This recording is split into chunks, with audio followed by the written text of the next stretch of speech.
Bayangkan Anda hadir dalam perjamuan malam terakhir bersama Yesus. Lalu Yesus mengambil roti dan memecahkannya dan berkata, "Inilah tubuhku yang diserahkan bagi kamu. Jadikan ini peringatan akan aku."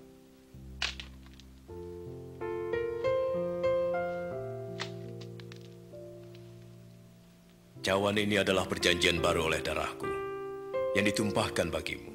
Seperti tercatat dalam Injil Lukas bab 22 ayat 19.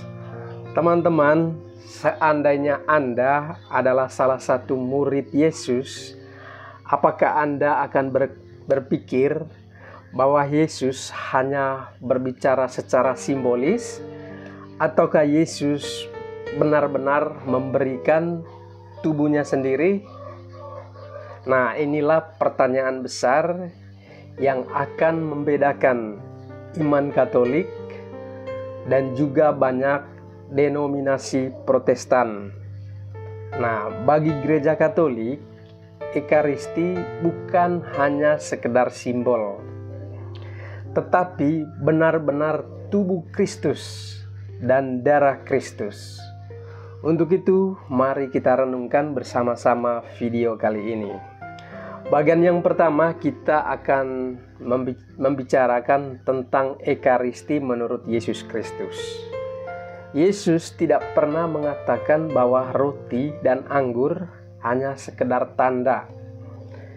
Tetapi sebaliknya dalam Yohanes bab 6 ayat 51 dan 56, Yesus berkata sungguh sangat jelas, "Akulah roti hidup yang telah turun dari surga. Jika seorang makan dari roti ini, ia akan hidup selama-lamanya. Dan roti yang kuberikan itu adalah dagingku sendiri." Yohanes bab 6 ayat 51. Teman-teman, ketika orang-orang Yahudi bingung dan bertanya, bagaimana mungkin Yesus memberikan dagingnya untuk dimakan? Yesus waktu itu tidak menarik kembali perkataannya, tetapi justru menegaskan lebih keras. Yesus berkata, "Sesungguhnya jika kamu tidak makan daging anak manusia dan minum darahnya, kamu tidak mempunyai hidup di dalam dirimu." Yohanes bab 6 ayat 53. Nah, teman-teman, banyak murid yang tidak menerima ajaran ini dan memilih meninggalkan Yesus. Di Injil Yohanes bab 6 ayat 66, jika Yesus hanya berbicara secara simbolis, mengapa ia tidak menjelaskan dan mencegah mereka untuk pergi? Nah, karena Yesus memang berbicara secara harafiah, bukan sebagai simbolis. Jadi itu bagian yang pertama. Yesus berbicara tentang harafiah, bukan simbolis. Bagian yang kedua, apa yang terjadi di dalam misa.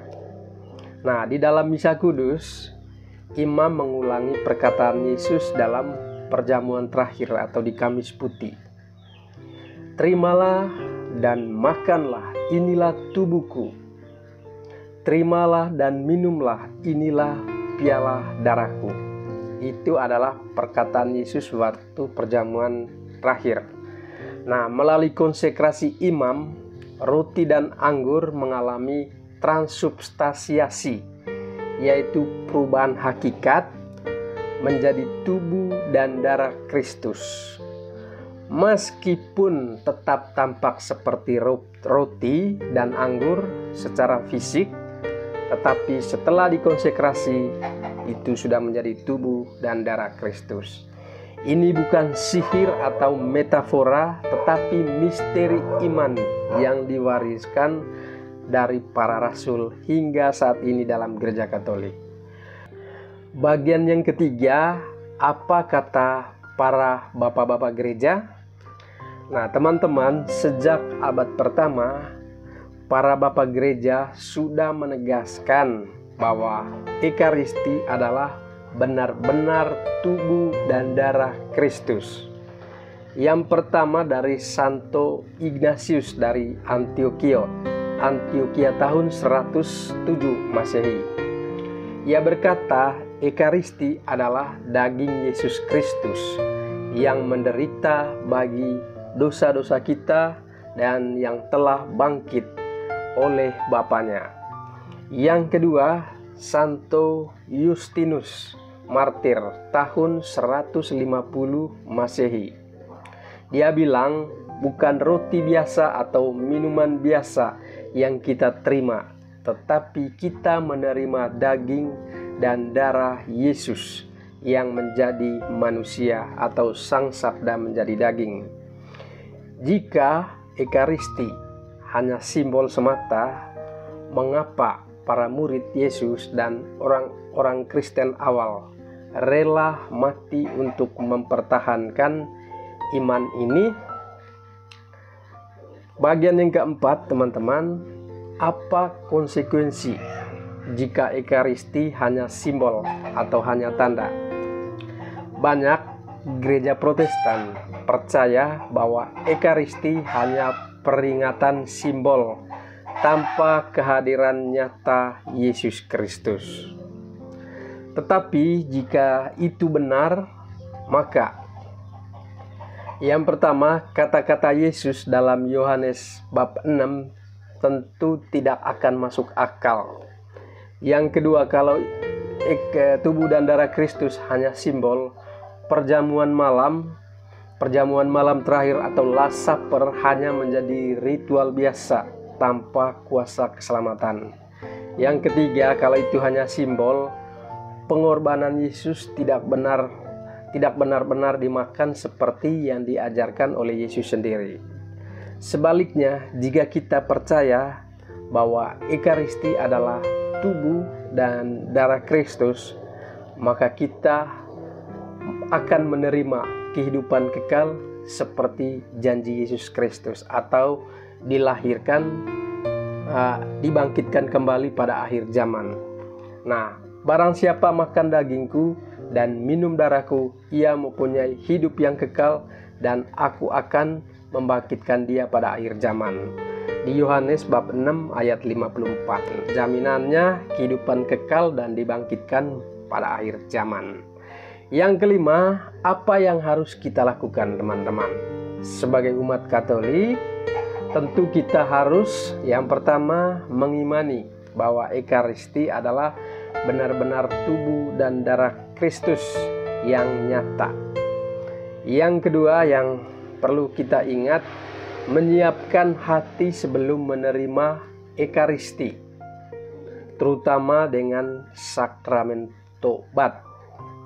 Yang ketiga, kita harus menyembah Yesus dalam Ekaristi dengan penuh hormat dan harus ada kasih. Dan teman-teman yang sangat dikasihi Tuhan, kesimpulan dari video siang hari ini, jadi apakah Ekaristi hanya simbol atau benar-benar tubuh dan darah Kristus sendiri? Jawabannya tentu sangat jelas. Ekaristi adalah Yesus sendiri yang hadir secara nyata dalam rupa roti dan anggur.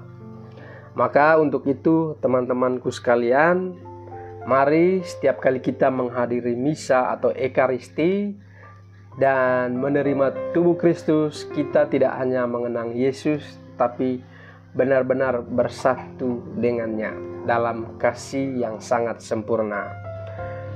Mari kita semakin mencintai Ekaristi, jangan malas ke gereja, terutama hari Minggu sebagai hari Tuhan, karena di sanalah sumber dan puncak kehidupan iman kita sebagai orang Katolik, yaitu jantung dari iman kita sebagai umat Katolik ada di dalam Ekaristi tersebut. Teman-teman sekalian, semoga video kali ini sangat bermanfaat, dan jika bermanfaat tolong di like, komen, atau subscribe. Tuhan memberkati. Amin.